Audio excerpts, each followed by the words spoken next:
BJP যেটা করছে, এরা রাজ্যকে নানাভাবে ডিস্টার্ব করার চেষ্টা করেছে। টাকা বন্ধ করেছে, আবাসের টাকা, 100 দিনের টাকা, মোট বকেয়া টাকা বন্ধ করেছে, কখনো সেন্ট্রাল এজেন্সি দিয়ে তাণ্ডব করেছে, কখনো কেন্দ্রীয় নির্বাচন কমিশন দেখিয়েছে, কখনো কেন্দ্রীয় বাহিনী দেখিয়েছে। কোনোতেই কাজ হয়নি। বাংলার মানুষ মাথা উঁচু করে লড়াই করছেন। সেই জায়গায় এবার ভোটার লিস্ট তারা হাত দিচ্ছে। এর আগে আমরা মহারাষ্ট্র বা দিল্লিতে দেখেছি, অন্য রাজ্যের ভোটার লিস্ট থেকে কপি পেস্ট করে সেখানে বসিয়ে দিয়েছে। বাংলায় সুবিধা করতে পারেনি, মমতা ব্যানার্জি আপত্তি করেছেন।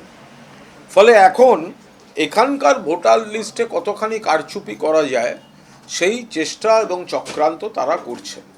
ফলে আমাদের পরিষ্কার বক্তব্য, একজন জেনুইন ভোটারের গায়েও হাত দেওয়া যাবে না, একজন জেনুইন নাগরিকের গায়েও হাত দেওয়া যাবে না।